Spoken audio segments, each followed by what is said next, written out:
So today we're going to deep dive into the engine side of things at Housemarque.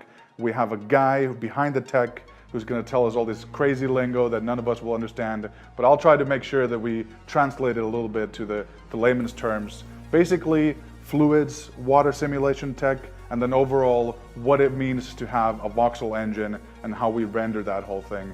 Let's go talk a bit more with our main man, the tech guy. So, the engine is a voxel-based engine, and it's more or less based on Resogun, but we're doing something different now. So what's the difference from that engine to the current one? Yeah. So when we started making this game, so we wanted to take the voxel look out of the Resogun, but we wanted to push it more or advance that. In the Resogun, our bottleneck was the amount of vertices and the amount of geometry that we render to the screen. So we wanted to get rid of that. So we still have the voxel world behind the scenes, but we render it without geometry. We start from the screen and treat it as a grid of pixels. So every pixel is a part of the grid. Yeah. And then through each pixel we start marching array forward until we hit. Until it hits something, and then it returns that texture, color, or whatever. Yeah, the material properties and so on. But it's actually quite fast compared to the fact that you would be rendering like tiny cubes or a lot of geometry, which are actually might be only cover a few pixels on the screen. Okay, so it's actually fairly good in terms of the performance. Another thing you've been working on a lot is the water tech. So we have it's kind of a side thing, but we wanted to make a really cool water tech.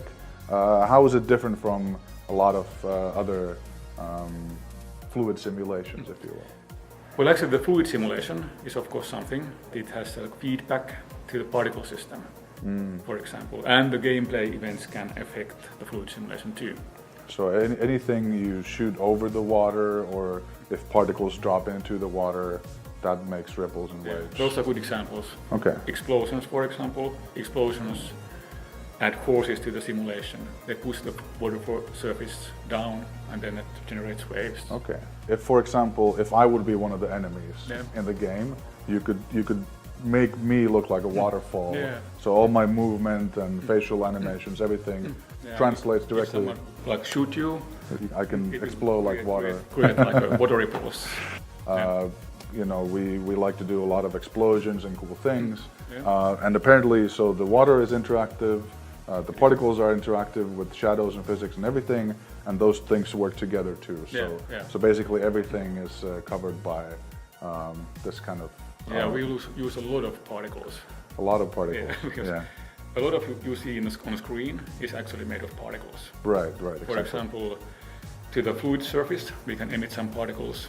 For example, if the wave is high enough or moves like high enough velocity, we can spawn some particles on top of, for example, the waves. So you can have like foam on top of the water, or or you can make some lava like surface patterns. Right. But then those particles in turn can affect the simulation also. They can add forces to it. Okay. So let me get this straight again. So let's say we have a flow of lava, and you can add kind of this cooled lava on top of it, which is let's say more darker. And then once you get that cooled lava on it, that actually becomes a physical object that then makes the lava move away from it, for example. You could do that, yeah. Damn, okay, sorry. But this is interesting, and we're gonna have some cool examples. I think the sad part is that the game is so fast, so you'll not see everything. And in the end, this makes up the world, and it's all in the details, right? Yeah. Exactly. Absolutely wonderful hearing this. Thanks, Antti. Sounds like a very cool tech showcase. Sure. So there you have it, a lot of really cool, geeky tech stuff. Honestly, take the game Next Machina when it comes out on June 20th, and then just deep dive and look into it, pause the game, and just enjoy all that detail that we've been able to create in the background. Because honestly, you won't notice it if you just play the game.